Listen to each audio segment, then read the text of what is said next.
Standing on the top now. No, nothing can move you. Well, good day. Welcome to another episode of the Bobby Brown Podcast. I'm your host, Bobby Brown. Before we get started, I want everybody to hit the like button. I want to make sure the algorithm get up so this can get into more views. I say everybody who watch, please hit the like button. It doesn't cost anything. I don't ask for nothing. It only take a split second while you're watching this. Just scroll all over there and just click like, because I want to get the numbers up. And my goal is always at least 200 for every video, because I have to go to war I have to go to war literally with YouTube when it comes to these videos. Now I'm on other streaming formats like BitChute and brand new tube. I will be on a couple more coming soon. I recently just did this video just now and the sound wasn't going through. Over an hour talking and no sound, man. So I don't know if I got enough gas to redo this, but I got to redo this. Let me get myself up here real quick. All right, let me get myself up here real quick. How you guys doing today? Again, make sure you like, share the video, and make sure that notification bell is on. Make sure you still subscribe because they will unsubscribe you. And that's all I can say. Let's get into it. All right, so we got a new mayor. This is going to be part one of a multi-series on Eric Adams. We got a new mayor. Now, I got to admit to you, I was looking at this mayor for a long time. The moment I thought, I knew about Eric Adams. I met Eric Adams a couple of times at a couple of events. Did an event with TWU. He did an event with SEIU. I was at both of those events. He did an event at the Fight for 15 rally that I was at, and I noticed a couple things that make me say, I don't know about this Negro. Negro too bougie-fied. I mean, very bougie. Custom suits, head to toe, high fabric, very poised, very bougie-fied. Nails manicured, very bougie-fied. And the story of Eric Adams. He's a young kid, grew up in New York, and he got harassed by the cops, him and his brother, and he decided, hey, I'm going to make change from the inside. I'm going to grow up, I'm going to be a cop, and I'm going to make change from the inside. I'm going to make sure that police officers don't do what these guys do. That's going to be my lifelong mission, said nobody.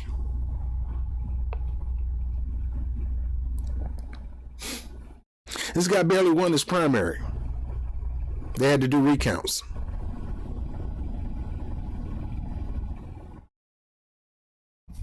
Now, I got to get into this because I got to get a little rest, but I got to get into a little bit of this real quick. Another thing about this guy. I don't trust a brother with a Burberry scarf. I just don't trust a Negro with a Burberry scarf. I used to wear one, and I didn't trust myself. And I was asking you, don't trust me. Negro think he's the black MJF, Maxwell Jacob Friedman from AEW. Everywhere I turn around, he got the Burberry scarf on. Probably not even real. Then again, it probably is real. Because his bougie Republican friends in Park Slope probably gave him that for Christmas. This Christmas. And he's probably wearing it to show a force of unity between rich Republicans and poor blacks in the Democrats. Rich white Republicans and poor blacks in the Democratic Party. I'm going to be the bridge in between. But folks, that's not my Negro. He's white people's Negro. He's molded and shaped for them, not for black people. This guy has taken Brooklyn away from black people and handed to everybody under the sun that came to this country, to Russians, to Slovakians, you name it. You're coming to this country, you get a piece of the American pie as long as you bring your dollar. And you get to buy it here in New York, in Brooklyn in specific. You go look at that area, Barclays Center. He's the reason for that. You go to different areas of Flatbush, such as Church and Keaton. He's the reason why all those black businesses no longer exist. They got conned out of their position and end up allowing other people to come in to build their businesses and put these high rises up in these areas and run them out. He's did what they're doing in Harlem. From Hudson, from Joe Maggio Highway all the way down to 2nd Avenue. Harlem is no longer black. Black got pushed out. Asians came in. Arabs came in. A bunch of Russians are buying up that area, especially Arabs, because Negroes like him. Now, dude is the mayor. The other mayor, politician extraordinaire, Bill de Blasio, his cowardly behind got out running. He did not want, he threw the mandates on y'all and just say, I'm going to make y'all do this and I'm going to force your job at the same time, and I ain't got to worry about it because I'm out. You won't ever see me again until I decide to do a fair run for mayor.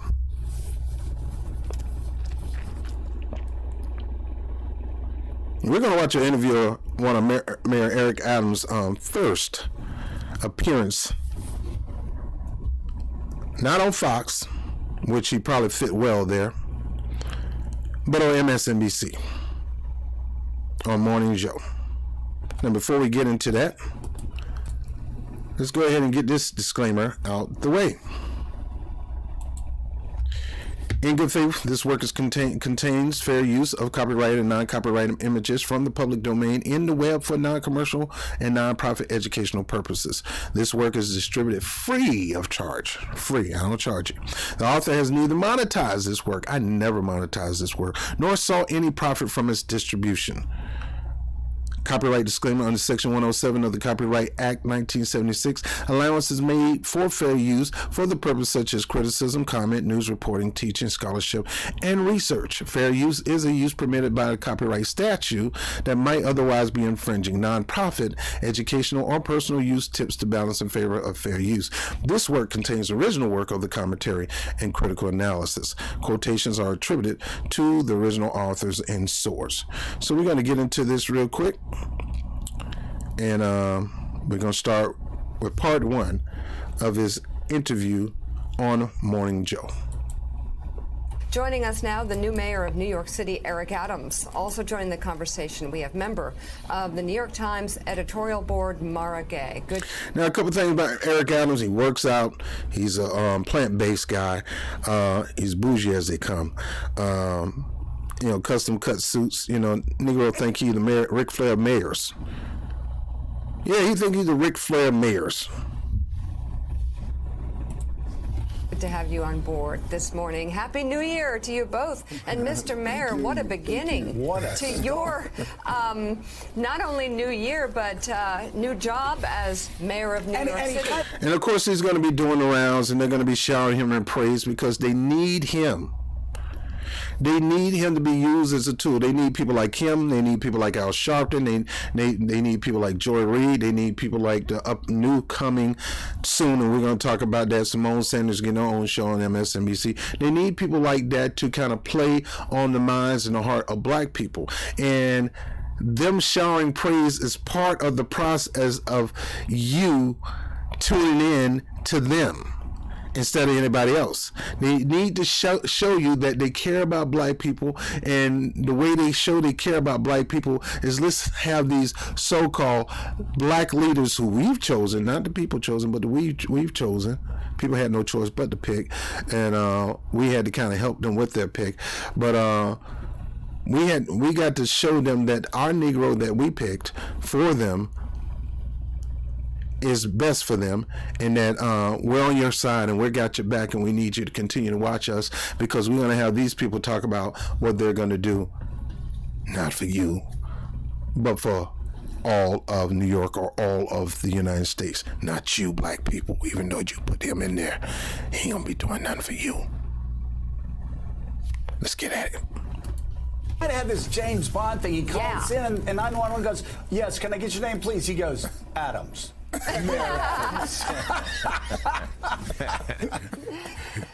What happened? First of all, thanks a lot. It's good to be on here. I know the former mayor was a frequent guest.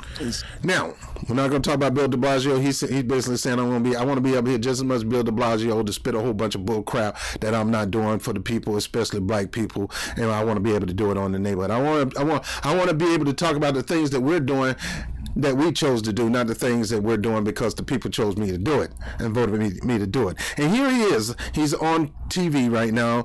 I guess they got the cameras rolling with him throughout Brooklyn, or it looked like Long Island City to me, but throughout Brooklyn. And all of a sudden, while he's out here filming, you see somebody get beat up. It just happened to be a coincidence, or coinky dinky, that while I'm going around showing New York and we're having to talk about me being the mayor of New York, I happen to see two people on a lonely road beating up each other. And I decided to pick up the phone and call it in. Even though I'm a cop myself, I call it in. So I hope to be on as many times as possible to share what's happening in the city. A good start, day 2. And, what's interesting, people ask all the time, how do you feel, Rev? They say, do you feel the change? And I don't. I've been doing this for 30 plus years. Right. I took the subway as a police officer, state senator, borough president, so it was nothing to wake up and take the J train. If I see something, I say something, I do something. So, by the way, the J train, I'm a New Yorker, okay? I've been living in New York for over 10 years now. J train is one of the most safest, bougiest train ever. So of course he could take the J train. How about you take that F with all those homeless people on there? How about you take that 2 and 4 and that 5? How about you take that Q? How about you take that G train? So he's talking about, look, I've been doing this a lot. There's nothing new. I'm not. It's not like I'm president of New York State. I was bureau president of New York, so now I'm just the mayor of New York, which means nothing's changed. I'm still doing what I normally do anyway.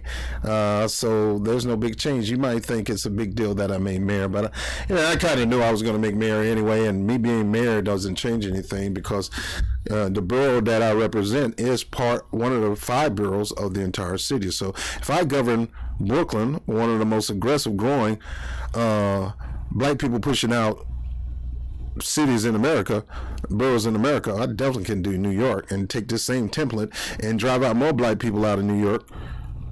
So it's nothing new to me.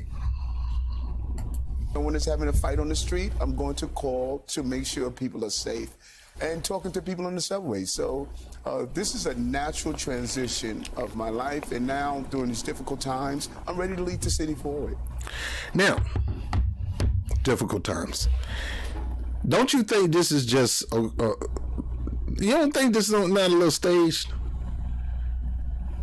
Well, I'm coming off the subway and all of a sudden I see 2 random guys. But God, let me tell you something, I've been living in this city for 10 years. I've been getting off the train 4, 5, 6, 7 times a day. I haven't seen 2 people fighting on the streets like that. Now, I don't live in Brownsville, I don't know nothing like that, but, where you see 2 people, some of these girls, they take off all their clothes to fight. They don't take off just their earrings and their shoes. They take off their bra, they take off their shirt, I've seen some girls fight butt naked. But it's been a long time since I seen that. I know y'all saying, Rob, what street is that? I need to check that out. Nah, let's stop. Anyway, let me keep going. Well, speaking of subways, Mr. Mayor, the New York Post this morning had a story about how it's getting more difficult and more dangerous to ride the subways. You and I remember, me as a tourist, but you living there, it was kind of tough. When my dad asked people at Holiday Inn in New York City, hey, would like to ride the subway, they said, no, you wouldn't. But the subway in the 70s and the 80s was tough. I think one of the things that really helped New York City get moving is subways were cleaned up. Obviously. All right, so let's stop there. So the first item he talked about is not what we're going to do for the people who put you in office. Not what's the first agenda to bettering people. Subways are dangerous. My dad asked the Holiday Inn, I want to drive to the subway in the Holiday Inn. People told him, no, you don't. Nobody do that on the job. Who does that? Who advised you not to take public transportation at a hotel? Stop. That person working in a hotel probably take public transportation, and he ain't going to sit there and make a comment on public transportation. Who does that? Folks, let me tell you something. There's nothing.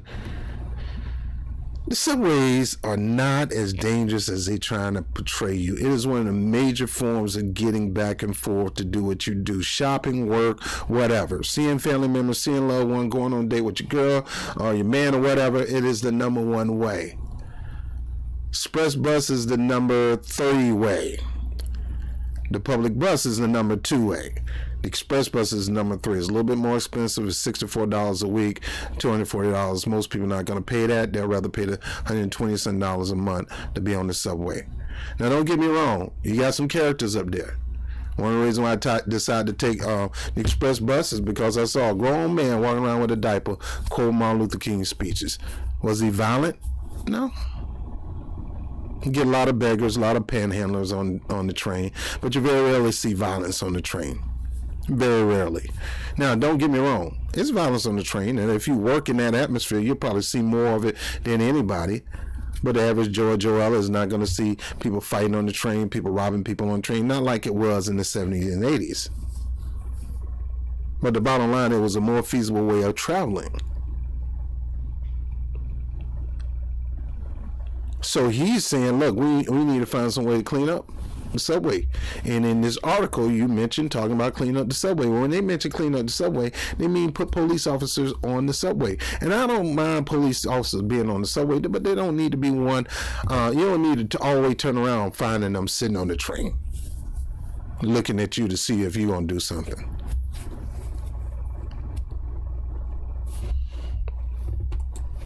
There are some challenges now that there weren't before the pandemic. What can you do? Well, first, we need to restore. What challenges on the subway before the pandemic that made it worse? There is nothing, man. Joe is just making this. Joe, the Republican turned so-called Republican Democrat, because he's not progressive, who hates progressive or hate anything that means serving the people or doing something for the people. He hates that. Here he is talking about, look, we need to, who lives in D.C., don't want to ride the subway. Here he is talking about, he's just visiting, he's just commuting, even when he go to work, how the subways need to be cleaned and how the solution we need to clean it is to get more police officers. So here you got a man who is police all day, who you voted in as mayor, who grew up claiming that he's going to change the police department from the inside. Dude, anytime you try to go do something and change it from the inside, you be the one to get changed on the inside before it become changed on the inside. You're going to end up submitting to their change versus you causing them to change, because they've been there for a while and been structured a while. Eric Adams has become what he hated when he was a little boy.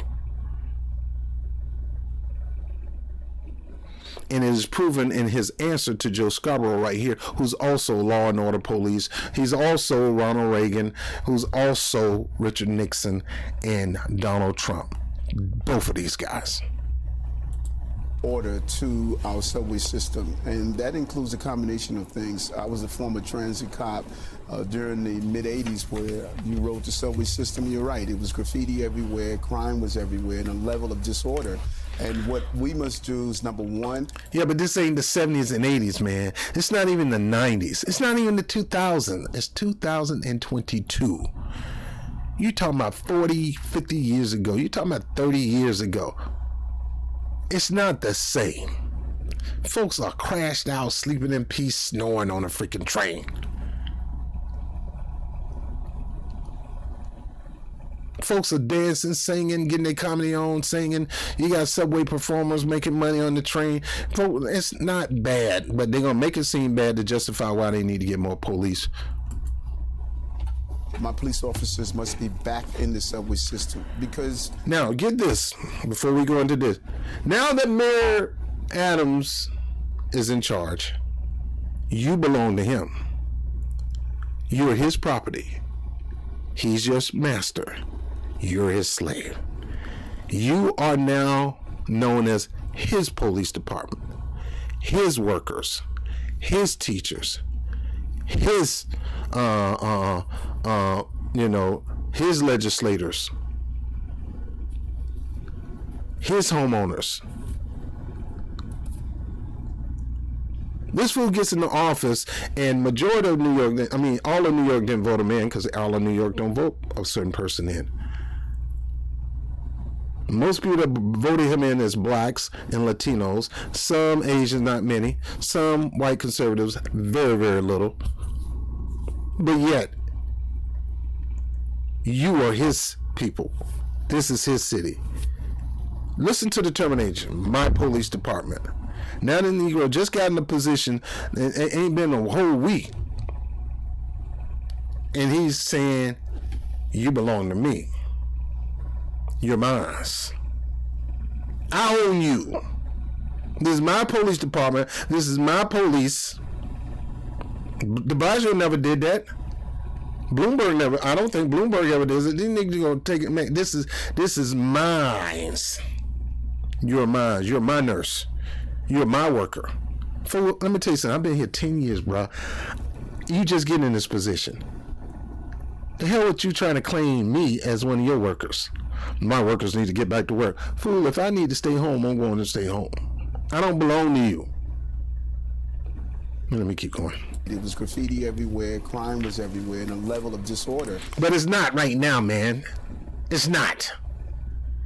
I can justify excuses why you need to get the police force up to monitor the trains to make sure they're safe and to clean it. But that ain't going on right now. Why? Because we got enough police officers on the subway making sure it's okay. And what we must do is, number one, my police officers must be back in the subway. My police officers need to be back in the subway. So one of the things, number one, is I need to get my police officers back in the subway to harass these homeless people. Why? Because they're homeless. Let's listen to him. System. Because fear is not only actual, it's perceived, and there's a perception that is unsafe. So, Who? Bougie rich white people? Even bougie rich black people ain't sitting up here scared to get on. Oh, scared. Oh no, I'm scared to get on the train, y'all. I'm scared. Who's fearing getting on the train? Anybody that's New York can put in the chat. Do you fear riding the train? Because I know, and I ride the train all day, every day. I mean, I got a little bougie vibe, man. Once I saw that dude with the diaper, quote Martin Luther King's quote, I said, that's it for me, man. I'm catching the express bus. $64 a week, $240 a month. They're trying to paint the picture that we have so many people in New York so scared to ride the subtrain. It is my obligation to double up the police force when it comes to hire more police officers to be on the trains. Like we ain't got enough. And like they're not doing a good job now. And like we're just running rampant with all kind of sin and the debauchery and all kind of stuff going on the train. That is not happening. But they're going to do whatever can to justify getting more police on the field. If individuals are unwilling to ride to their place of employment, to use the transportation system to go to and from to school, then you're going to have a major slowdown in our economic recovery. And so my officers are going to be on the train. How is that a major slowdown in our economic recovery? The trains are still running. They're still charging almost $3 for each ride. Heck, if it's up to Eric Adams, he'll get rid of the MetroCard system.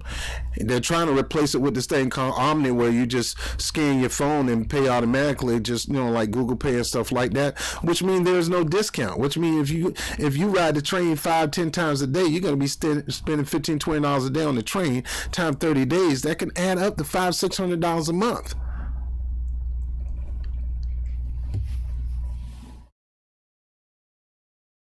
The perception. Most people are not perceiving that the trains are unsafe. People get on the train falling asleep. I know, because I've done it. Hard day at work, get on train, knocked out, and just continue to listen for your stop. But I don't feel nobody robbing me, punching me, and stuff like that. I mean, I'm not saying it can't happen, but it's not so rampant that I got to hold on to my book bag and sleep with my eyes open like this and, oh, no. Man, I get on the train like casual. And instead of focusing on keeping the price down on the train so people can ride, more people can ride, they're going to raise the price up and put police forces in there. That just don't make sense. Trains to give a real visible presence that the subway system is safe. I'm going to partner them with mental health professionals to be proactive, to go and find people who are living in the system and give them the help that they need. There's no dignity. In other words, we want our cops out there dealing with the homeless.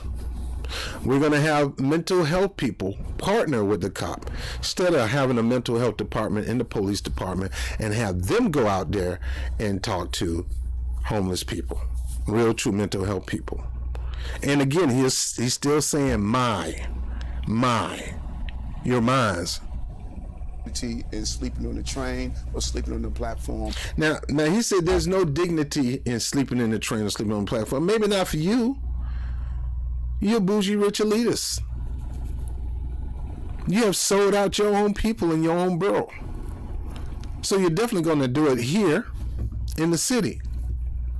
You're going to leave a wide door open lane for everybody and their mama outside of black people to come in and get a big piece of America. And let me rephrase that. Everybody and their mama that's not native black Americans.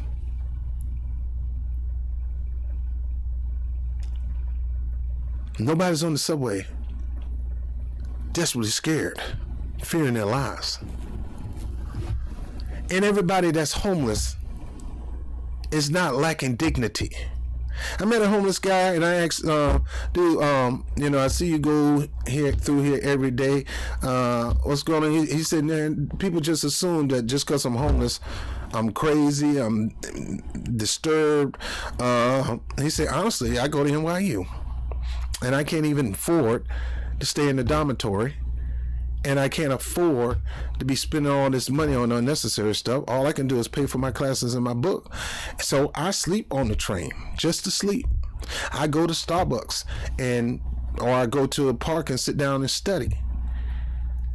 I sleep on the train. I go to an organization that has showers and I shower up. At one point, I was paying only for a locker and the ability to go into Planet Fitness to shower. So he had a whole system of how he kept money in his pocket by putting himself in a position where he's not trying to spend money on rent, which is high as crap here in New York, or trying to spend money on a home. Just because a person don't have a place to stay doesn't mean they're mentally unstable or they lack dignity, Mr. Adams. Now, some people don't have a place to stay. Not all of them in that position, but some people choose to be that way. But then you have those who are legitimately that way because of their current situation, circumstance. But you having a bunch of cops on there who you trying to make it seem like the homeless people go around wreaking havoc and fear to every rider on the subway, and that you got to get a bunch of cops, including mental cops, to help them get them off the train so the trains could be safe. That's the combination that we're going to need to turn that subway system around. Yeah, so Mr. Mayor, I love this. Turn it around. It's not even bad, man. Yesterday, but there's a part I got to ask you about here because I don't know how you do boy, it. here we go. I don't know how you do it. So, stylistically, Mr. Adams could be the most flamboyant mayor in New York City's history. Mr. Adams is an early riser. He is a flamboyant. He one of them flamboyant Negroes. One of them uppity Negroes. A boule. And why you say you boule? Because cops start you off, and let me see if I can pull it up. I think I got it up here. I don't have it up here. Cops can start off 40-something a year, and that's the lowest of the totem pole of being a police officer. You know, maybe parking, maybe communications 911, $47,000 a year. You know, in 5 years they go up to almost $90,000 a year. In 5 years. You know, the average police officer that's been there over 10 years make over 6 figures. They get almost 30 days of vacation. They get unlimited sick days. They get all kind of benefits on housing and things like that. Being a cop pays in New York. So they have no problem recruiting people. They have no problem. But they want to ramp it up, and they're going to use your tax dollars to do it because they want you to think that the city is unsafe. And you better not get on the train, and you better not walk the street because you'll randomly see 2 people fighting or somebody getting shot.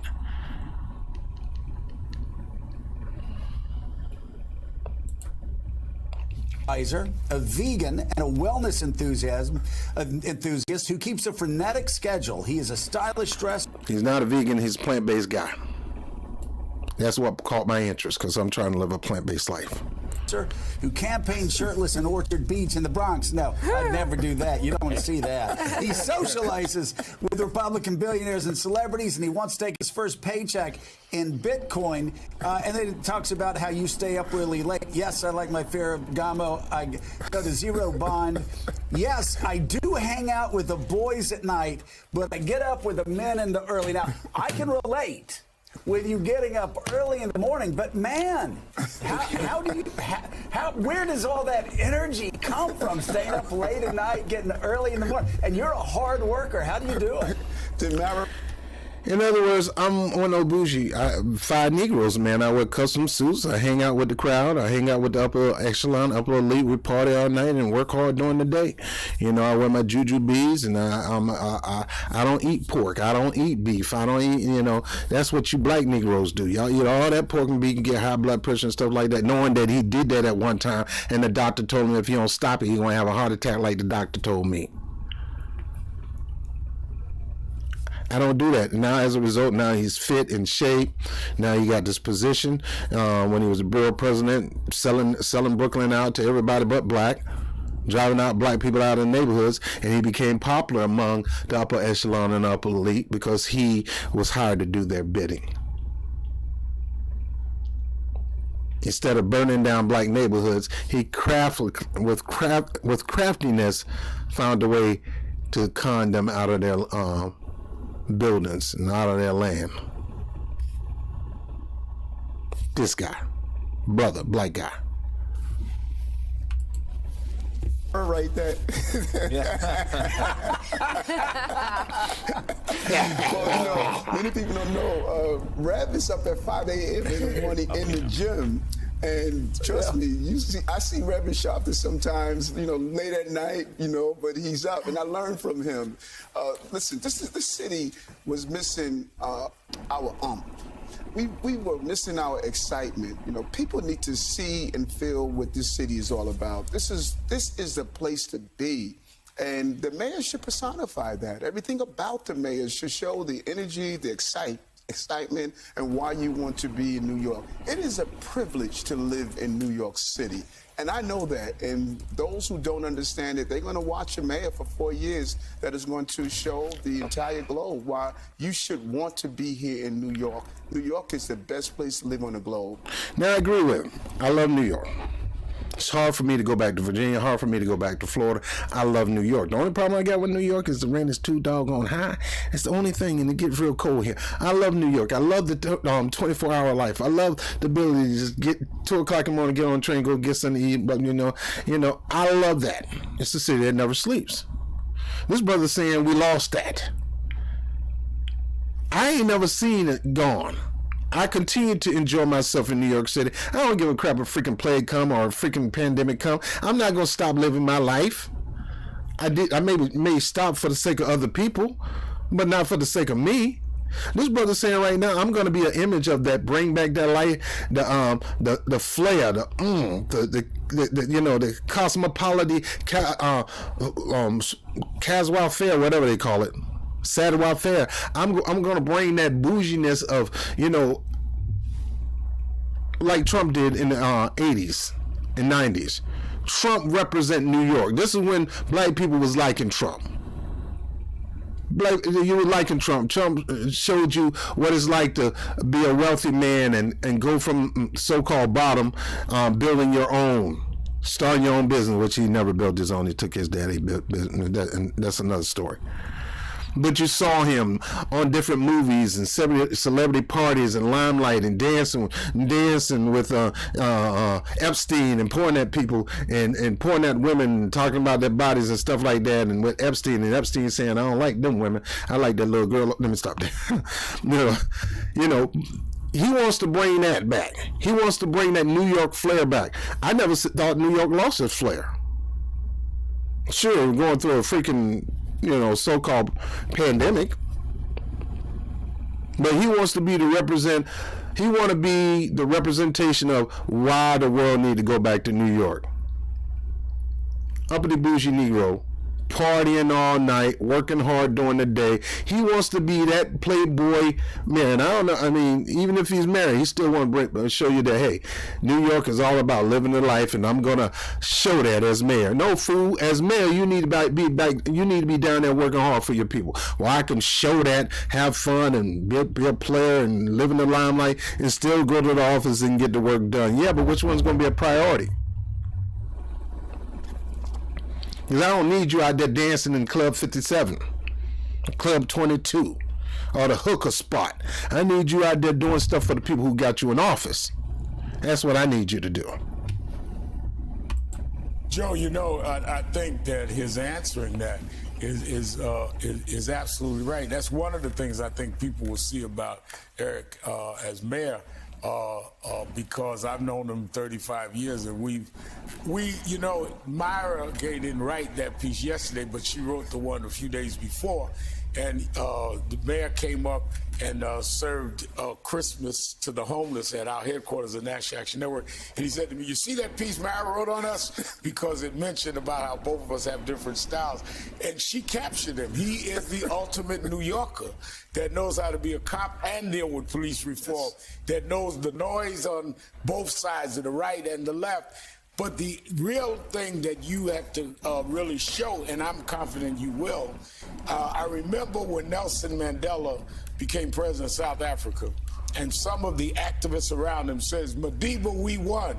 He says, yes, but now we must show we can govern. That's right. And I think that's the challenge that you are up for. Can we govern the schools, the crime, and the police reform, all sides? And I think as somebody that's been an activist, Joe and Mika, all my life, we are now with a black mayor, a black female police commissioner, a black schools chancellor, a black U.S. attorney in the Southern District, a black in the Eastern District.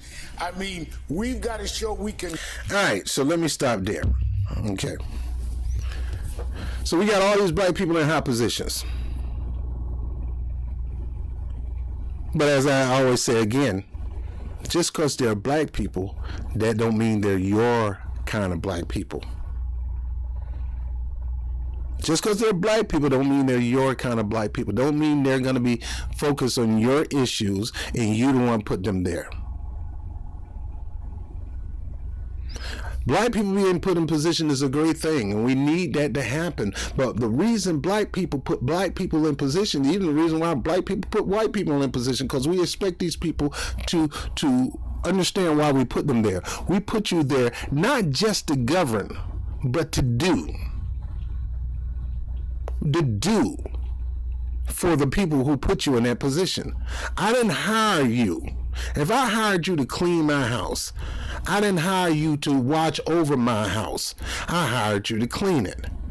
I didn't hire you to run the affairs, pick up my phone and do all that. I hired somebody else for that. I hired you to clean it. So when I hire you to go to office and take care of this need, I expect you to do that. Yes, you need to govern, but I expect your number one governancy, or whatever you want to call that, is to be here. So turn all about all the black people that's on your staff or that you're working with. Don't impress me. You know what impressed me? When you actually do right by black people.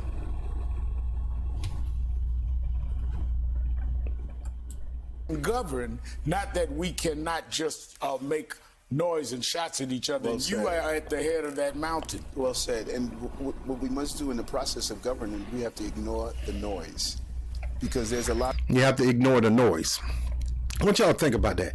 You have to ignore the noise, because there's going to be people over here yelling for me to do something. So you got to ignore them. Even though they may have put you in the position that you're in right now, I still need to ignore them. Let's listen to him. A lot of distractors out there, and they're going to attempt to keep you from governing. And we can't govern through protests and letters and arguments. We must come together.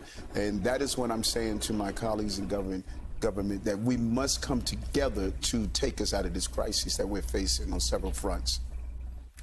And Maura, let me just read from Maura's piece real quick, Rev.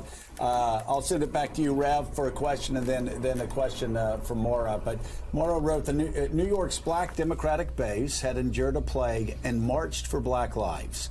They had kept the city going, along with municipal workers of all backgrounds, while wealthier New Yorkers remained safely at home. They had felt the rise in violence in their neighborhoods and seen the resurgence of white supremacy under President Donald Trump.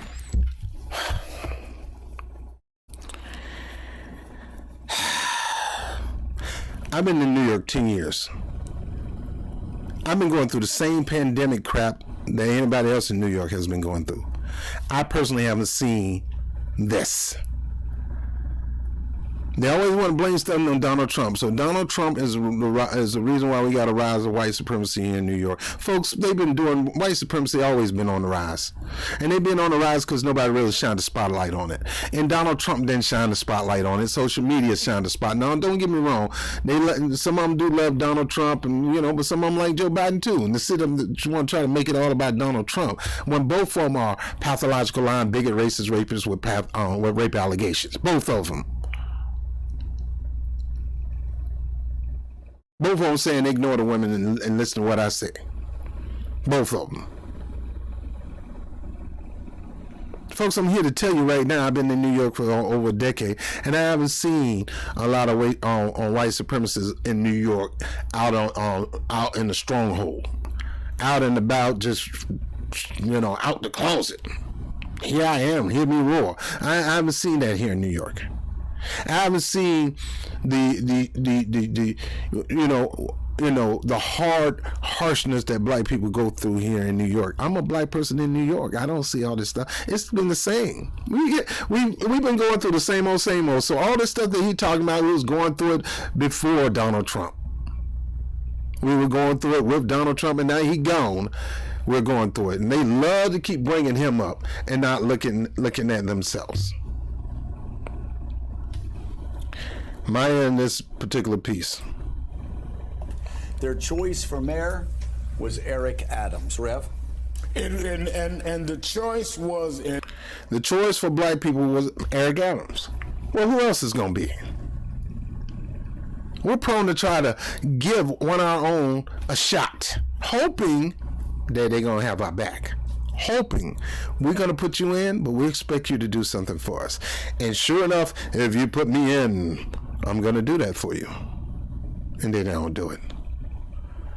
And a very broad kind of race with candidates, and they took a choice. And do you, as you've seen your win and where you are now, do you see a responsibility for balance? Because you've had the progressives and those that were regular that decided to bring you in. How are you going to make a balance where you deal with the questions of crime, the questions of right, the questions of education, but not try to please either side, but really do what is right for most New Yorkers? And that's a great question.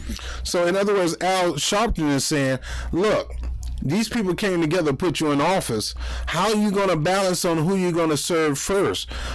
Because I think you should not serve the people who got you in office. You should serve New Yorkers.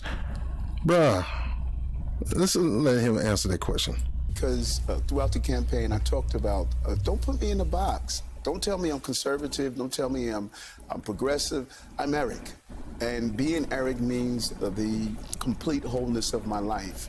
Understanding what it was to be arrested as a child, beat by police officers, serve public protection, taking care of people who are the victims of crimes, but also the economic concerns that we had, living poor, on the verge of homelessness. All of these things brought me to this moment. And, as a reverend, Esther 4 and 14, God made me for such a time like this. Right. That's the type of mayor we need right now. One who has gone through a lot, so he can help people who are going through a lot. Look at my cabinet. First Latino correction commissioner, first African American Dominican police commissioner, first South Asian to be a deputy mayor in the city of New York, 5 women deputy mayors. When you look at what I'm assembling, smart, emotionally intelligent, committed, compassionate people. Every one of my appointees, if you talk to them, they went through a lot. They're going to understand what it is for people who are going through a lot. That's the quality that we're going to bring to governing. So you think, Mayor? First of all, Al Sharpton, let me get back to you. You talking about balance. You talking about ignore the noise. Fool, the only way he got in office is because a particular demographic put him in office. Now, it wasn't that particular demographic only. Other people put him in office, LGBT, blah, blah, blah, blah, blah, even some conservative. But you look at the number of people who put you in the office most, that should be your number one person who you fight for. You don't ignore their noise. You don't say, hey, I'm not just a president of a white America, black America, but I'm a president of America. You can't say that, man. Even though that's true that you're the president of the United States, you got to understand who gave you that position. Who went out in the high 90s to give you that position? What was the reason why they did that? Just because you're black? Sure, that may be a factor, but no, because you're black and you understand, you should understand what you couldn't have never understand. I don't understand why people thought he would understand that, because Barack Obama always grew up on his white side of his family. He never grew up on his black Kenyan side of his family. He never went to Kenya. He never hung out with Kenya. He never grew up with Kenya in America, in the Kenyan American neighborhood. He never did that. He hung out with his white mother and his white grandparents. He was sheltered as their child. And everything that he got in inheritance came from them. But you, on the other hand, you're not able to get inheritance because that side of his family in lineage took from Native blacks. Now, you can't go on, Mr. Eric Adams, saying that, look at the cabinet I got. Barack Obama had a very positive, flamboyant cabinet. Did nothing for black people. His attorney general was black. Both of them was black. First lady was black. This person was black. That person was black. Latino, Castro, brother, all these people were black. Latinos. And he had a diverse cabinet. But he felt like he needed to do something for his cabinet leaders' community versus his own community. Look at, I'm not just the president of Black America, but I'm president of America. It's not just a red or black, blue America. It's a America. Yeah, but red and blue run America, man. You can't deny that red and blue is not trying to control this country and trying to find out who can get the most power. And you vote for me, I'll settle all that. Well, we voted for you and you didn't settle all that. You could not weave them into a web of doing what you said they were going to do. And if you did, it's always been something that's not for black people. And Eric Adams is now in the position that, look, I'm not, you know, I assembled together like Tony Stark's, a Black Panther, and a white woman that flies from the cosmos, and you know, and I got a little kid that know how to walk on walls because he got bit by a spider, and you know, I got a real old guy that look young and will whoop your behind with a shield. I don't care about what you assembled. I don't care about that. All I care about is you got a position, and you would have never had that position if certain people didn't put you in that position. And instead of you going around saying, I am the mayor of all New York, we know that fool. You need to say I'm the mayor of all you New York, but I realize I wouldn't be the mayor if it wasn't for my people. And I need to do something great and big for my people. And now that marijuana is legal, I'm going to make sure they get a great stake in that industry. Now this is going on, I'm going to make sure they get it. So I'm going to allow them to get funding and finances to buy up this area and build businesses in this area. I'm going to do whatever I can to get a local reparation package just for them. You know,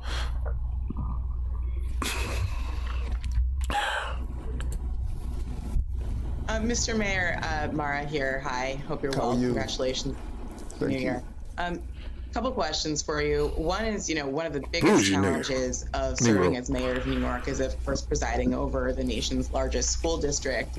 And I want to give John Lanier a chance to jump in too as a public school parent. But, you know, parents this morning, I know you know, they are very frustrated, concerned with kind of some mixed messages about when it is safe for their children to be back in school, whether some schools may actually not be opening at all because of some staffing issues due to COVID.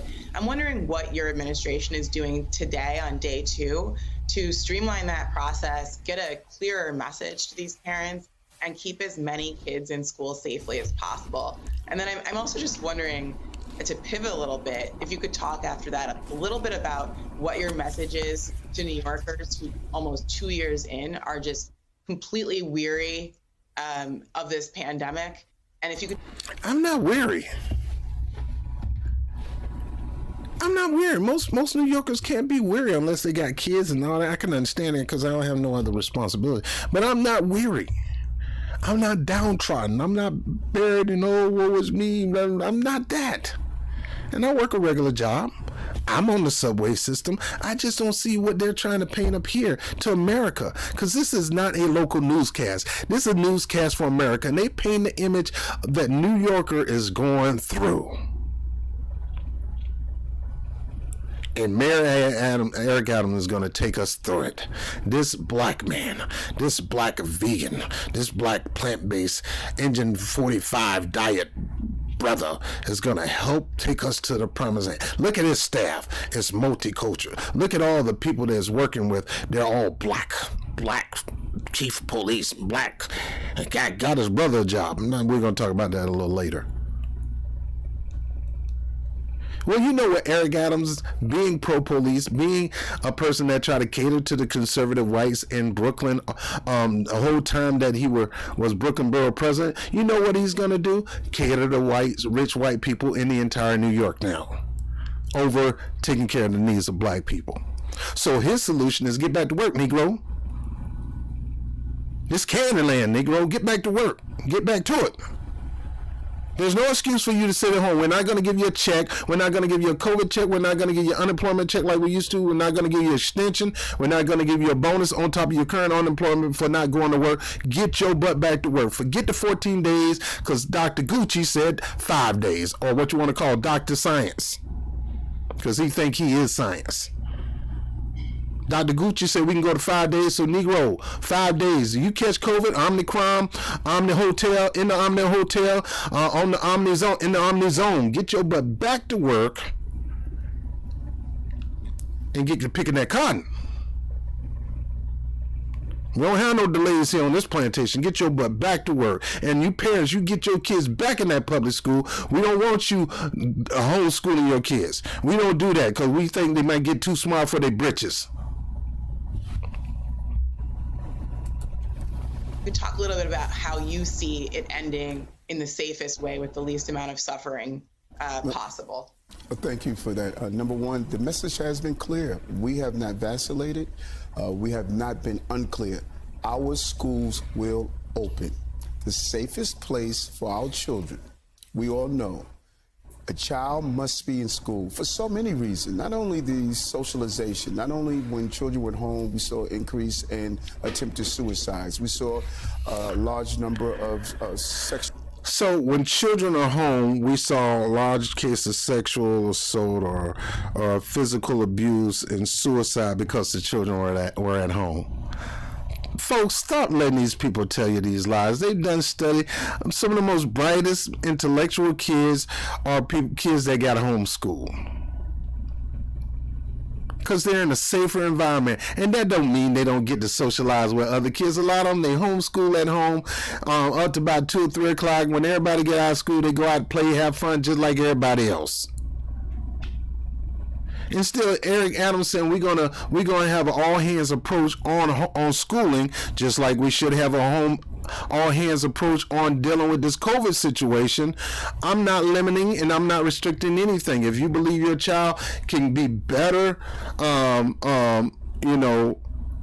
mental wise and better intellectual wise by you homeschooling, I'm giving you that opportunity to do it. Now, I'm telling you from personal experience, I think they should be in public school. But if that's something that you do, and let me tell you some folks, I've got kids who I mentored that were homeschooled, all stellar kids.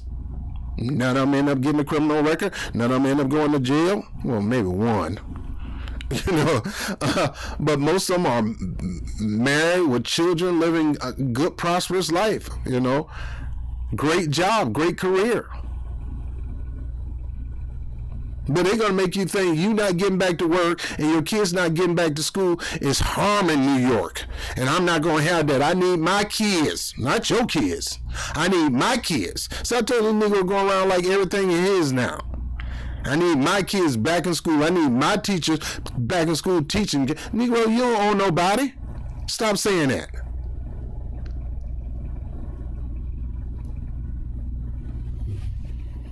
And they just sometimes they come up with this stuff out of their behind, and people just sit there and believe it because they say it. Children's suicidal rate going sky high because they were sitting at home. What proof do you have to say that? Because when kids was in school, they was going sky high because of bullying. At least they're not getting bullied at home unless they got a bully parent. They throw out these numbers out here and you gullible enough to believe that instead of checking it. Well, the CDC said that. You don't believe everything the CDC say. Like they're the authority truth of all times. What Joe Biden said, what Donald Trump said, and y'all sit there and believe it. I trust them. Just say you just trust them. But don't sit there and act like it's actually true when it's not. Assaults, harassment, in harm's way. When a child is not in school, you can't say that child is going to stay inside of a house. No. Children were missing meals. They were not receiving the academics they deserve. When we have our children in school, that's why when you're doing a lockdown, or you're restricting outside, you're putting a curfew out there, because that's what we did. We had a curfew out there. We didn't want people out there, they going to act like we ain't never had this. We had a freaking curfew. We wouldn't let nobody on the subway and train unless there was essential workers at one time. And then they opened it up where everybody can start riding the bus for free, just to ease us back into getting back to normal.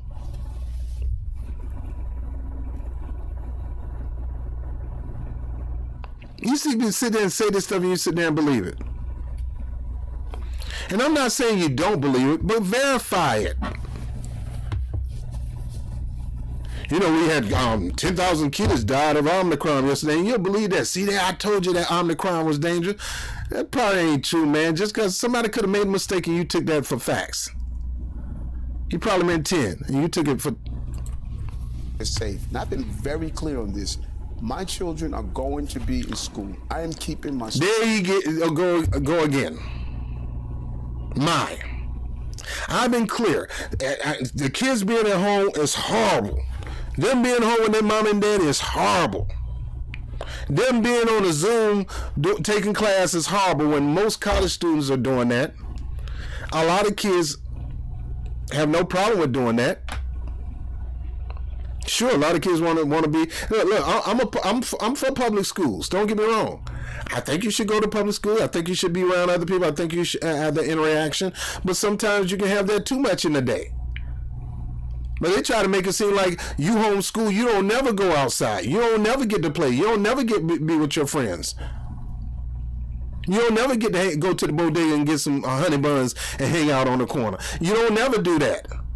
No, people staying at home, they having anxiety attacks. They're going through depression because they can't be with their friends. They're not eating. Well, why don't you give the mamas a check so they can get them something to eat? They eat, man. Stop with this bull crap. Schools open, and we're going to make sure that they're going to be in a safe place. Let me go back to my kids. My kids, like it's a toy or something. They were not receiving the academics they deserve. When we have our children in school, they're safe. And I've been very clear on this. My children are going to be in school. I am keeping my schools open. Now, is he talking about his personal kids or he's talking about yours? Everything that he said that's in New York, he has claimed as his. My nurses, my children. Your children ain't yours no more. It's mine. Dude, you only been in there less than 2 weeks. How in the world you go around saying my? Just because we gave you a position don't mean we your Negro. You don't own us. Now be for real, Mr. Adams. Be for real. We know who you are. You're a plant-based guy. You're a health-conscious guy. You're smart. You sold out Brooklyn to everybody other than black. You're a former cop, which means you're still a cop. Because you don't not ever be a cop. Once you become a cop, about that 5th year, as a police officer, you become a police officer for life. You're going to always think like a cop. You're going to always operate like a cop. Look at the way he dressed. Look at that. All that is copish. Look at how uniform he is. I bet you he don't even like his meat touching his mashed potatoes.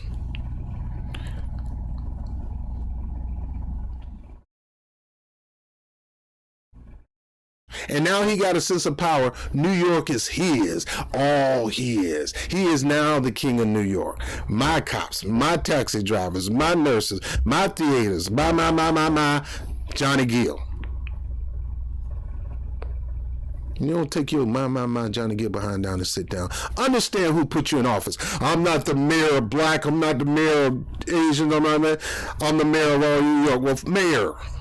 You wouldn't be the mayor of all New York if the 85 to 95% black people that went out and voted for you, I think it was 97% black people came out to vote for you. Latinos numbers was in the 50s. Asian numbers were in the 30s. It's the same thing over and over again. We always come out to pull out the stop and put black people in position, nobody else. But what you're going to do is do what Obama did. Instead of taking care of the people who put you in office first, you're going to go out there and try to reach out to the person who could have cared less about you being in office. The white women, the Asians, and the Latinos. And I'm not saying you don't look out for them, but you got to take care of the people who put you in first. And even though you're the mayor of all New York, you got to understand that you got a demographic in New York that put you there, and you need to go to that area of New York first and take care of them first. I don't want to be distracted. Bro, you're going to get distracted. And what I'm going to personally do, because I work in an area where I probably see this dude oftentimes. And when I see him, I'm going to have my list of demographics. And I'm going to ask you, Mayor Adams, 97% of black people voted you in office, but yet, while you were Brooklyn Borough president, you drove black businesses out of Brooklyn, and you opened up the doors for everybody other than black to come in and establish businesses, build property and everything in these affluent areas, instead of helping black people do that themselves. Yet they put you in office. How are you going to fix that? What you going to do? Don't tell me about nobody else but them. Now, recently, his first press conference was not at a black establishment in a black neighborhood, a black legendary establishment like, let's say, Sylvia's. It was at an Asian place in Chinatown. You talking about spit in your face. Now, I'm not saying no. Got nothing wrong with Asian. I got wrong with Negroes like him. Uppity bougie, boule Negroes like him. These people put you in office and you don't go and do major appearances and thank you tour in the neighborhoods, in the districts that put you in office. You need to take your staff, your numbers guy, and look at each district and find out who put you over in those districts. And you need to go out there and celebrate them versus going down to a district in Chinatown that those people did not even get out to vote for your butt. And you go out there and talk about your 5-point plan of what you're going to do for New York in Chinatown instead of Brooklyn, instead of the Bronx.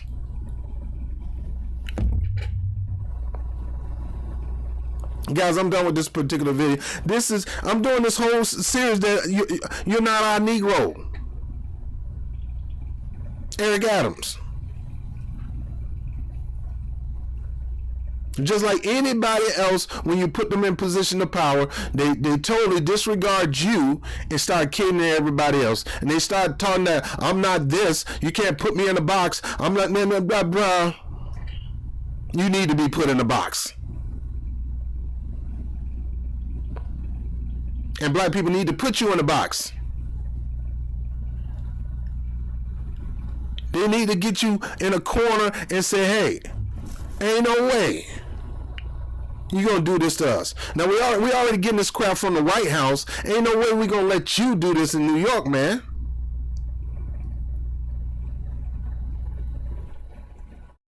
You won't be mayor for long. You better understand who put you here. And I don't care. You can put all kind of boogeymans in my face. Whatever. I'm not gonna extend my power to you if you ain't gonna do nothing for us. I hired you to mow the lawn. Get the mowing. Get the edging. If you ain't gonna mow the lawn, then leave. If you ain't gonna take care of the people who put you in office. And this goes to every freaking politician that want to run for office. You better recognize where your strength comes from. You better recognize who are the number one voters in the country. The number one get out the vote and people in the country. We pick up everybody and take them to that voting booth. We even pressure people, point the finger, make them feel like crap if they think about voting for somebody. We are the ones who give you power. At this moment, nobody else. Not saying, black people, I'm telling you, you better strike while the iron hot, because once these people realize that they got dominancy, they can, Asians won't be able to do it, but Latinos is the fastest growing population in this country because they're ushering them in without paper. They let them vote, and they're not even citizens. If you don't strike while the iron's hot, they're going to open the door to allow them in so they can strike while the iron is hot. But 9 times out of 10, they ain't going to be voting for them. They're going to do what Eric Adams and Obama did. Reach out to the people that's not going to vote for them in high numbers versus doing whatever they can for the people who do vote for them in high numbers. It's beyond me. I don't get it, man. We continually to put you in office, but that's our own fault, black people. That's our own fault. We let them play this lesser of the two evil crap game with us to keep us in a perpetual situation, in a quagmire. Well, I don't know what to do, God. That other guy's a bigot. Like the other guy ain't no bigot. But he dangerous. Like the other guy ain't dangerous. But he a Democrat. What that got to do with anything? To me, a person who want to use my power, my strength, want to use it, want to act like he's gonna say he's gonna do all these things for me, and he, and she woo me, and I'm gonna, Robert, I'm gonna love you like nobody else loved you before. No, yeah, no. Oh, I'm gonna give it to you. I'm gonna give it to you good to the point that you ain't gonna want to look at no other woman. Oh, I'm gonna treat you real good. And then now she got me. She feel like she can do anything else because I'm loyal. I'm committed. She ain't got to give me no attention now. She got me. I'm telling you, that don't work. Because just as fast as I can hook up with you, just as fast I can get rid of you. So act right. And that's the message you should be telling every politician. I don't care what party they're in. You want to get with this? Show me. This is what I like. Show me you can do this. If you can't do this, I'm wasting my time. I'm giving you what you want. And you tell me you can't give me what I want? No, it don't work like that. Well, that's how you need to be talking to your politician. This is what I expect to happen, Mr. Adams or Mr. AOC or Mr. Jamal Bowman or Mr. this and Mr. that and Miss this and Miss that. This is what I expect for you to do for my community if you want our vote. And if not, I'm telling you now, I'm going to be actively telling black people, if they ain't going to do nothing for you, you'll be a dang fool to be trying to give them power. They're going to take all the power you gave them and give it to other people but you, instead of sharing the power with you. Well, they share the power. Look at him. He's black mayor, and you got positions are not power. It's how you legislate that determine your power. Just because you put a black person in power, that does not transfer power to you.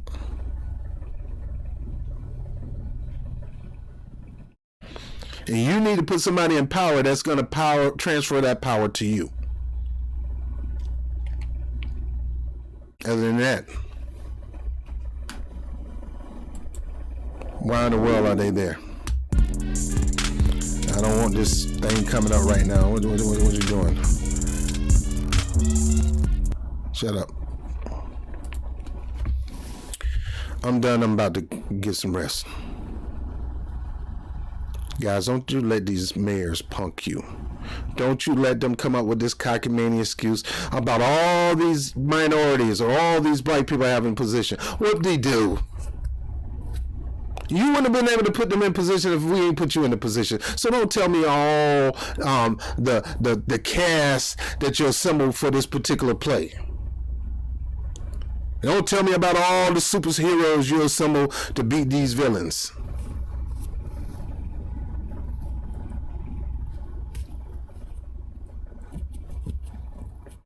You got the whole Avengers sitting at home eating chicken, while the enemy out there wrecking havoc to a whole community.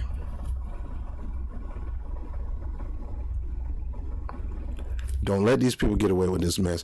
You remind Eric Adams who put you in office, and you remind them just as like my mom would say, I'm your mama. I brought you in and I take you out. That's how you need to be with these politicians. I brought you in, I take you out. Don't let them sit there and play this. Who else who else gonna love you just as much? Fool, you ain't even loving me. Girl, you ain't give me none in 90 days. I need at least once a week. You ain't give me none in 90 days. And you wonder why I'm looking at that other girl like she a piece of steak. Cause you ain't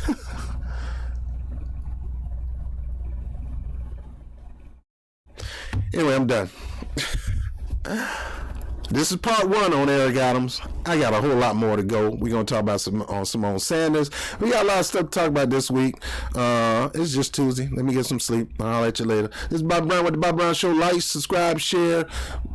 Make sure you hit the notification bell. Make sure you're on always. Make sure you still subscribe. You want to donate to the channel. You want to buy brother some Boston baked beans, some lemonades, whatever. Make sure you hit the PayPal account, which is right here. If you got it, you got it. If you don't, buy me a cup of coffee, decaffeinated, of course, right there. I'm Bob Brown with the Bob Brown Podcast. I'll let you later. Peace.